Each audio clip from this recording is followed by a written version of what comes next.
Buenos nachos, amigos, and welcome to Record Breakers. I'm Peter Rave, your man with no plan. Here with me, of course, is my team, my squad. We've got Brett. The Evinrude or the Mercury, Petey? I don't know. We've got Patrick. I'm Team Mercury. And we've got Drew. He's an Evinrude. I haven't been paying attention to any conversations that have been happening for the past 5 minutes, so I have no idea what we're talking about right now. Yeah, I don't know either. But right now, this current conversation that we will start will be about music. And the provider of the music is none other than Patrick. Patrick, what do you got for us this week? I have an album by a band called Cake, and it's their album Prolonging the Magic. The one of the heights of 90s alt-rock. Given to me in high school by my friend's girlfriend. I was, I think, 14 or 15, and I'm still listening to it now, literally half my lifetime later. Way to stretch, buddy. Way to stretch. I do what I can. Gotta turn my mic on. Brett, what were your expectations coming into this album? Growing up, I heard a lot of Cake. Radio still plays 5 or 6 of the songs, of their songs in regular rotation. I never really got into them. The albums were around. They were played at places I was at. This is probably the first time that I've dug through knowingly front to back of a Cake album. So I came into this fairly blind, other than the contemporary radio plays or weird stuff that you hear when you're in the back of a car in 1998. Yeah. Drew, what expectations did you have coming in this album? Well, I've heard some Cake in my day. Like Brett, I also lived in the 90s. I was alive, so therefore I heard Cake. I listened to alternative radio in the 90s, and therefore I heard Cake. I had MTV on in the background while I played Diablo, and therefore I heard Cake. There was a lot of chances for me to hear Cake, and I heard a lot of them. But as Brett said, it's something that, like, I did search out some of, but I never it was never something I grabbed a whole album of. It was something that was sort of, when it was on, or when I found one of the Cake songs that I sort of dug on, I continued to dig on it because it was an interesting sound. So I was interested to hear what the smaller parts of this band would be, hearing these songs that didn't get play on alt radio or sort of passed around the internet at the time. Yeah. I want to go ahead and applaud my mom for excellent timing for choosing exactly when we start the podcast, for coming in and ask me a question. Thanks, Pedro's mother. Encore. I love it. I want number 2. All right. Mom with the pound cake. Yes. So Patrick, how would you go ahead and describe this album musically? So calling Cake alt-rock kind of misses their weird genre bending, blending mix of stuff. I mean, they're from the era of alternative, but they don't sound like most other alternative bands. There's a lot of country music influence and folk music and mariachi horns and kind of everything else, depending on what album you're listening to. But they get thrown in the alt-rock blender because they were in the mid-90s and they were kind of post-grunge.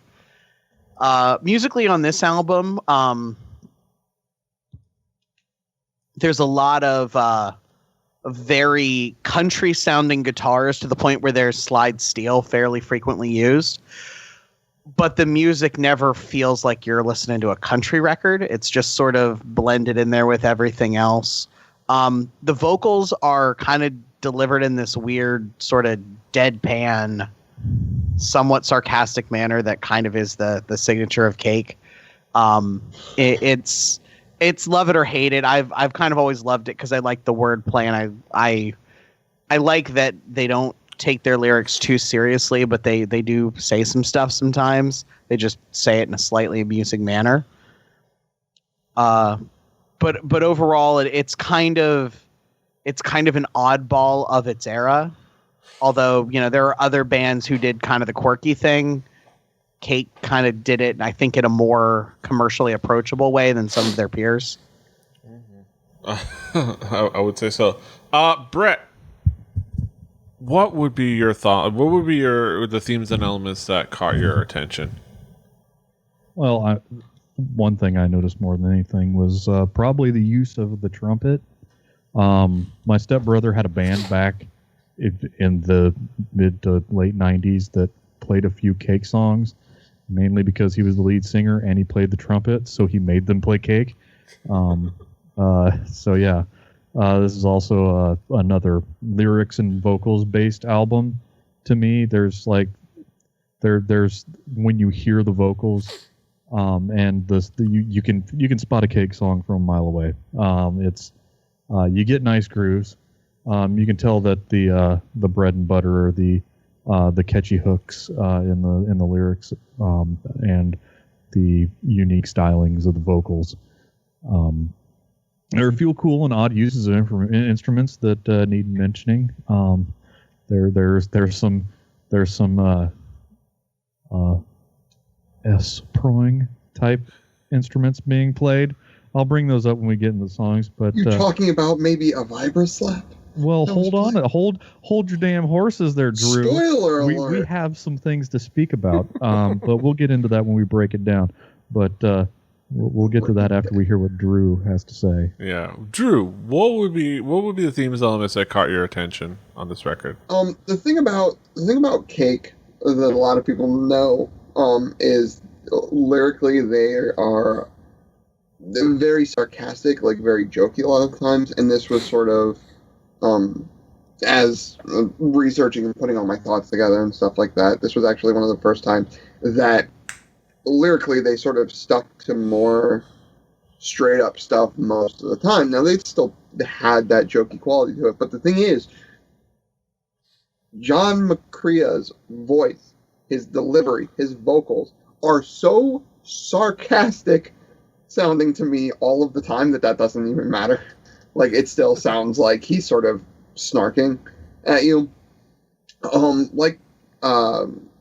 Was said before, the sound sort of is a bit genre bending. There's a lot of influences coming in from a lot of different places. You have trumpet that at times can sound mariachi, like you have country guitar going on. It's one of those things that was just Cake as a band that sort of is what they want to be. And that's cool. This was back, Brett said it, or no, Pat said it. It was the time of alt radio, right? Like, alternative radio was everywhere. And it was back when, like, being on the hip side of music wasn't necessarily a bad thing. The music here is dripping with, like, just crazy stylistic choices. I think that's really, really cool. This is the type of music that, like, when MTV used to play music, they would have, like, your radio, like, your regular top 40 things, and then all of a sudden they would throw in things like, say, a Beck or a Cake, and it was something that was stylistically very different, but was just this cool hook and this cool style to it that was it was hip before hipster, right? Like, it was that. The Three Little Pigs by Green Jelly. Oh God, I love that song. It's a god awful song. Oh, I love that. I love that whole fucking. You album. are so wrong. Just because you like claymation doesn't make that song good. I did not see the video until adulthood. I only knew it because I went to daycare when I was a kid because both my parents worked, and one of the people at daycare, one of the adults, had Green Jello, the Serial Killer soundtrack on cassette, and we used to listen to it fucking constantly. I love that shit. Well, let's pray we never have to bring that album. Oh, now it's gonna happen. Maximum Carnage on the Genesis. It's gonna be Glassjaw 2.0. Yeah. Tell me more, Drew. Tell me more. Like, does he have a car? That's the thing about Cake to me, is like, through varied instrumentation, which I'm sure we'll get into all the the carpentry tools and or things you normally find in orchestras only that made this album sort of what it was. There was also a really heavy emphasis on really catchy hooks, that weird sort of half monotone, half sung, spoken McCree vocal, and just a bass groove on every song that just would not quit every time. And there was just cool bass lines in every song, and we will go into some of the more memorable ones here in a bit, I bet.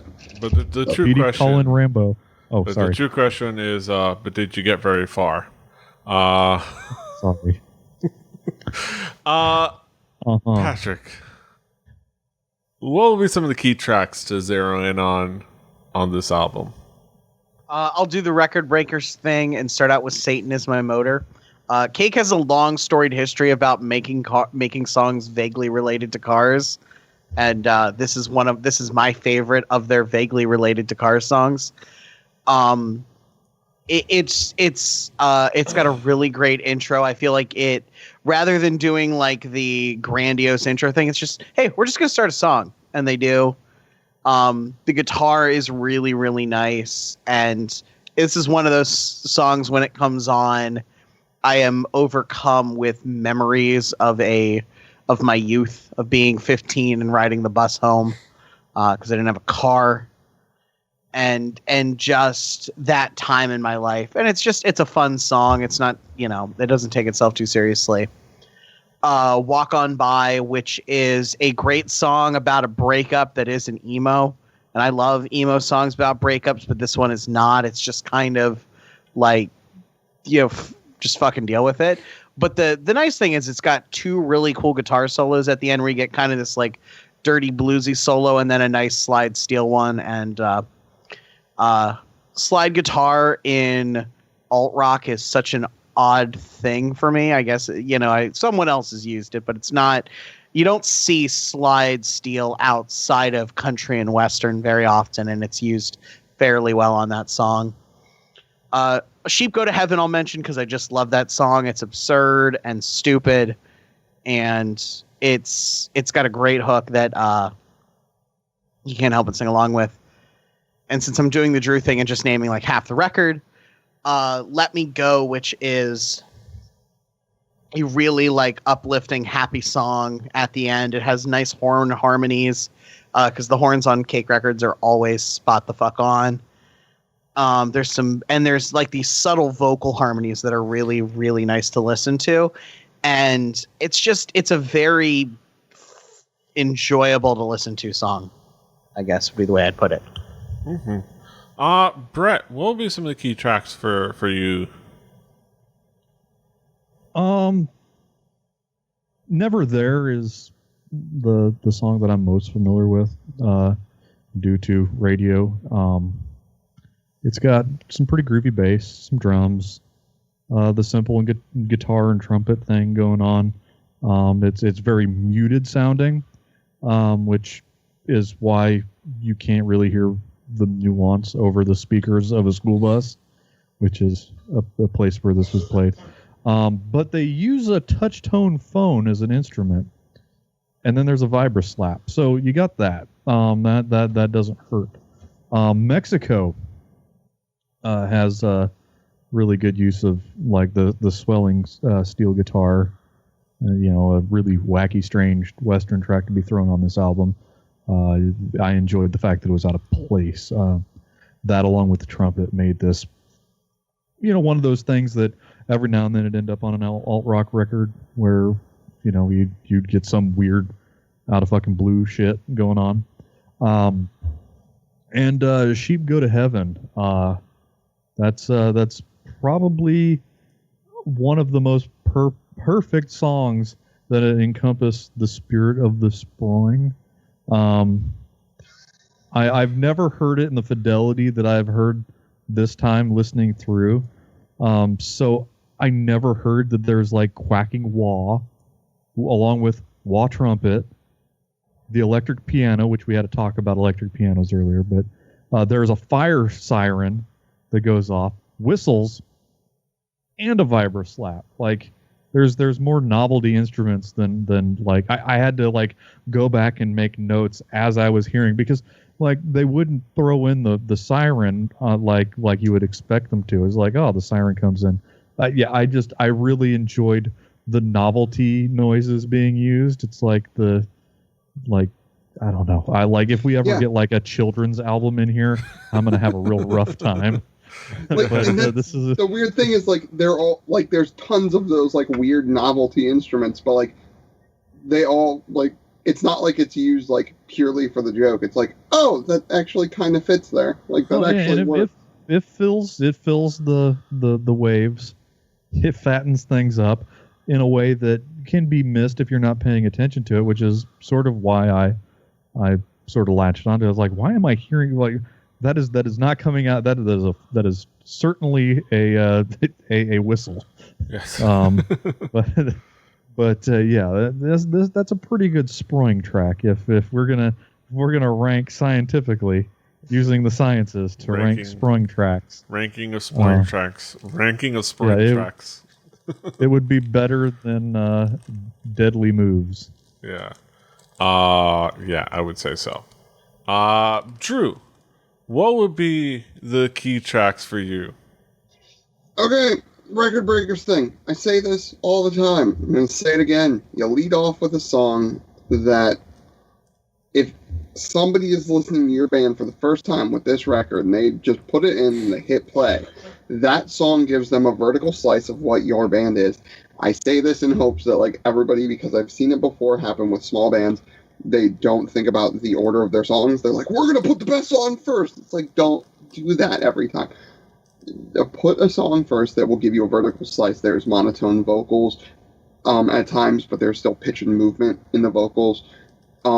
They use, during different parts of the songs, they are very much emphasizing instruments that are not the guitar, which on 90s alt-rock college radio was not exactly the thing that happened most of the time at all. So that was super cool. And then the trumpet at the end, but just coming in at the perfect time to like accentuate the song was great. Putting that song first was great.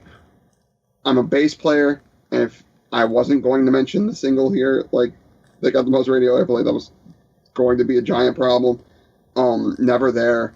That bass hook in that song is just one of the most memorable bass lines of all time to me, like, especially from like that, like, late 90s, like early 2000s era of bass lines. Like, it's, to me, in like the songs that made me like think like, oh, maybe bass is like a cool instrument for me to learn, like this and Weapon of Choice both come to mind to me like very quickly. And then Sheep Go to Heaven. Sheep Go to Heaven has a very special place in my heart. Like I said, I have looked for like other Cake songs, and I've listened to Cake a lot in the past with a lot of different songs. I've never done the album thing, like I've said about some of the bands Brett brings a lot of the times. But this, I remember hearing songs before from Cake, before Sheep Go to Heaven, but for some reason this is the song that like stuck out to me as like, that's the song I remember from Cake. Like, it was in regular rotation on 88.9, The Alternation. And it was one of those songs that like, it made me want to go back and like listen to more Cake. Was it the muted trumpet? Was it the snark on the vocals? Was it the catchy bass line, the catchy staccato bass line? No! But it was the one that was like, oh, maybe this Cake is actually a cool band. Maybe I should dig into more of this. And like, it's still one of my favorite Cake songs. And I don't know why. I'm always envious of people whose cities had granulated versions of rock radio. We had 105.9. We had, you had the alternate radio and you had the rock radio. I had new rock and old rock. There were two rock stations. Nowadays, I have old rock. That's it. Yeah, terrestrial radio is dead, so that's okay. We had the alternation, which was run out of high school, I believe. It sounds like a high school or a college station if there ever was. Yeah, it was. Okay. I'm pretty sure it was the high school. I want to say Streetsboro. Yeah, Streetsboro. I'm pretty sure. We at least have those. We have UM has a station and FIU has a station. Yeah. So. 88.9 was Streetsboro High School, and 88.1 was 88.1 Akron's home for hip hop and R&B, which was run out of Akron University. Yeah. The greatest thing ever was that the Fort Wayne alt rock station. If people from the Fort Wayne area will agree, nothing was greater than when the alt rock radio got evicted from its building, and they made a thing out of it. Yes. Yeah. I will say, that being said, I shouldn't complain about radio because I haven't listened to terrestrial radio this century. So, that being said... Well, where will you hear your favorite version of that one Mumford & Sons song? Yeah. Let's bring it back around the horn. Just have some conclusive thoughts. Brett, what would be your conclusive thoughts on this album as a whole? Well, I mean... This album didn't have any of my favorite Cake songs, nor is Cake really a favorite of mine to begin with. So, I coming into this, I didn't know what I was going to get into. I did enjoy my time. There is a sound here that you really don't get anywhere else, and I respect them for making a successful career out of doing that one thing over and over and over. That's their sound. They have a full license to continue making music the way that they want to. It's just one of those things where if you weren't there for that decade where the same sound was coming out of them, you might not have the same reaction to this album as I do. So yeah, go and listen to it. It's worth knowing this album, and it's go through this album and then listen to the other hits. Spotify will rank them for you by plays. Well, yeah, it'll be easy to find the other ones. Follow up to their breakthrough albums. There's Fashion Nugget. Go listen to this and go back to Fashion Nugget. And then they ruined the cover world. But yeah, I'm literally bonus points. Their cover of War Pigs is the best cover of War Pigs since Faith No More. Thank you for bringing up the same song that I said ruined cover songs, but yeah. Cake's version is so good. It sounds like Cake doing War Pigs. It sounds exactly like Cake doing War Pigs, and it's wonderful. It's like the 8th best Black Sabbath song done by a band that is not the 8th best. But all right, that's my thought. Go listen to this album. It's not something that I can shit on, but it's also not something that I hold dearly. It's something that was just around. It's kind of like Pound Cake. Yeah, it's good. When it's around, you can enjoy it. And you put ice cream on cake. You put vanilla ice cream on it. Yeah, a little scoop will do you. Yep. But, Drew, what will be your conclusive thoughts on this album as a whole? Cake is a band that's hard to suggest to people because they are a band that is so incredibly different than anything else. But to those people who do sort of dive into music on a weird level as we do, it's something that I think deserves a listen. Having never listened to how they construct an entire record before, I feel like this one was might be a bit of a weird one. Having searched because they lost a member, I made that sound really ominous. Because they lost a member. He's in a wood somewhere, never to be seen he was again. Lost at sea. That's right. They left him in the couch cushions. Indeed. No, he got taken away by cops because he tried to rob a CVS. Oh no, wait, that was Coheed. No. So, because this was a bit more experimental from them from the outset, and that was sort of the goal, it really bounces around a lot, and that I think actually lends itself to this record. It is something that there's a song on here, I think, for most anyone, and yet I think it's an album that would be hard to suggest to just anyone. I could easily suggest this to somebody like Squiggles, and Squiggles will get it.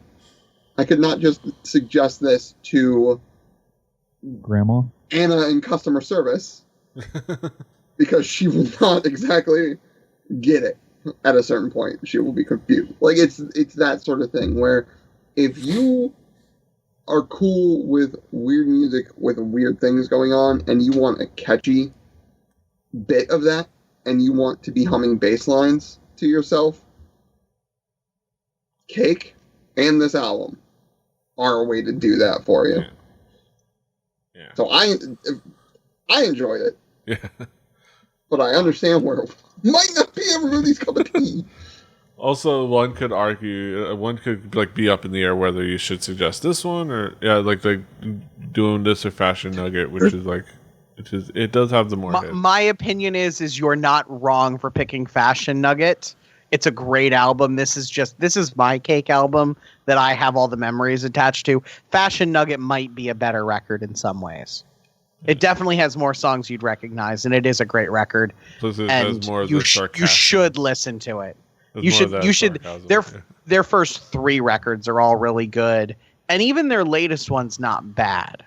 But their first 3 are really like their core stuff, and their cover of War Pigs, which seriously, go listen to that. It's the best.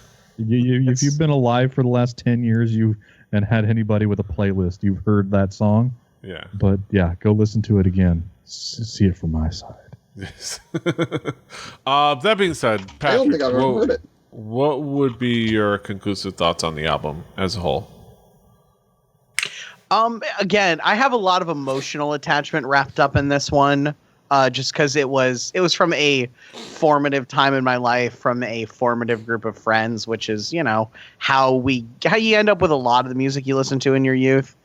I love Cake. I think there's like this torch that got passed from like Devo to They Might Be Giants, and I feel like after that, you watch your goddamn mouth, but it's spread sir. far and wide but the notion that you could be in a band but not make music about fucking or violence, you could just make weird songs about stuff, and that was okay. They're not They Might Be Giants, and that comparison is just that they're a band who doesn't take themselves too seriously, who makes kind of weird, quirky songs.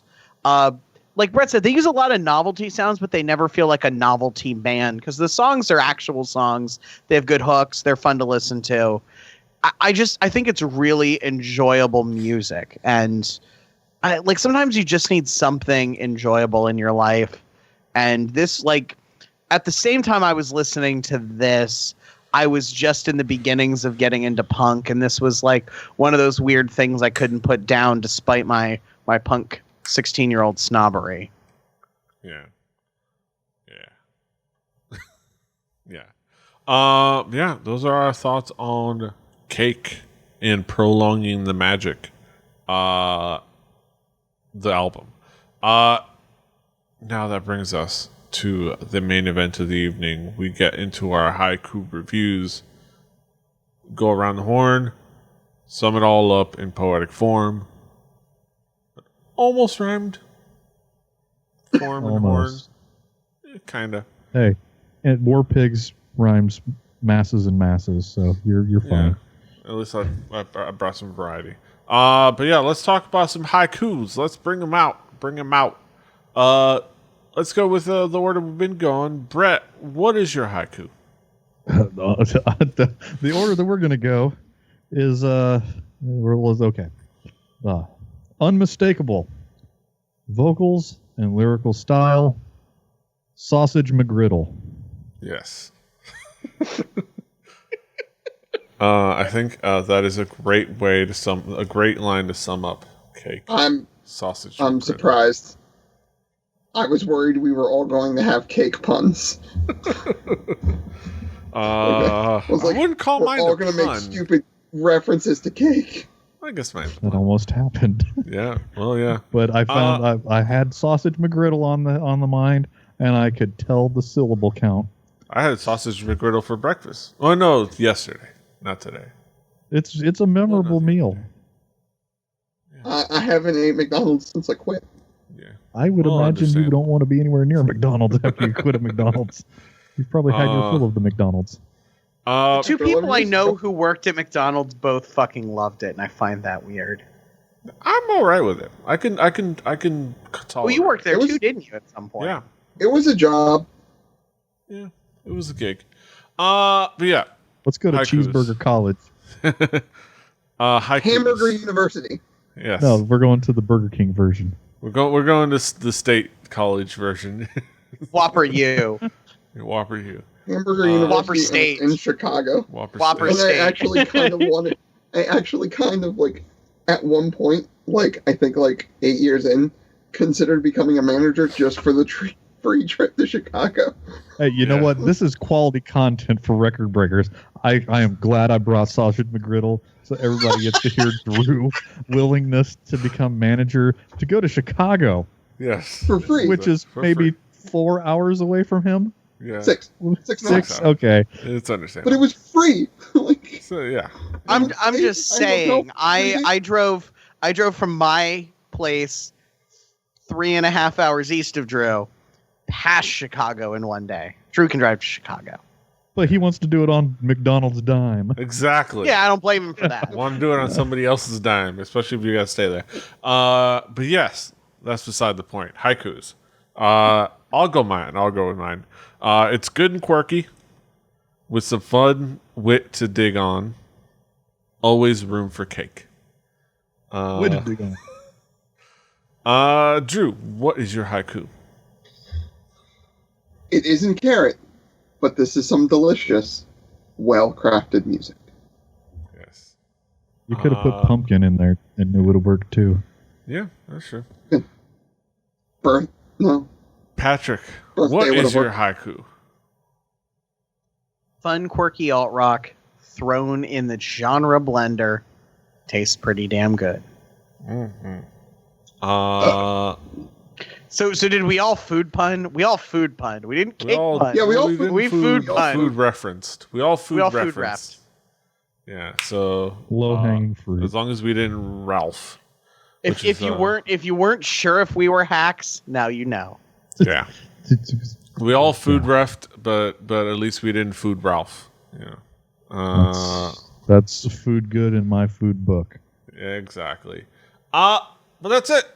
Haikus are done. Thoughts are done. That was Cake. Prolonging the Magic. Those are our thoughts. You can, of course, find it on our Spotify playlist. Play Record Breakers, the home game. In fact, that is the name of the Spotify playlist. It all ties together. You can find it. It's on there. Follow along at home. You can also find our next album, which is brought to you by none other than Brett. Brett, what do you got for us next week? We're gonna do some homework. We're gonna eat our vegetables. I'm gonna take you to a place I haven't been in a while. I've brought it before. Trigger warning. There's gonna be some jazz, and this is gonna be a little bit more dense than the last time. I'm bringing Barney Kessel, and this is one hell of a title. Volume 3: To Swing or Not to Swing. Yes. So if you search To Swing or Not to Swing, and you find Barney Kessel, this is an album that was released before my mother was born. So enjoy. Yeah. So look forward to that discussion next week. And my mama is old. Your mama so old. I don't know. I don't got one. But yeah, look forward to that discussion next week. We will sink our teeth into that for sure. Get our vegetables on. But that's it for us and another fantastic episode of Record Breakers. You can, of course, find us all over the internet. Patrick is at Swagger. Brett is at HeyBittyBibbert, HIBBI2YBIBBARD. Drew is at XLuciferX. I'm at PD Ray. The show is at 4 Record Breakers. That's the number 4. Record Breakers, RecordBreakersPodcast.com, RecordBreakersPodcast@gmail.com, Rebelly.net for this and other shows, Rebelly TV on YouTube and Twitch. That Twitch might fire up more active maybe sometime around a certain Blizzard game coming around and existing. Just saying, Rock and Roll Racing? Something like that. Oh my god, Rock and Roll! If we could have a remake of Rock and Roll Racing, something like that. All I'm saying is I am Diva. But you can, of course, find the things and subscribe to the things and share the things and like the things. Until next time, hasta los huevos. And nerf Toodaloo. this. I stomped on your toodaloo. That's fine. Nerf this!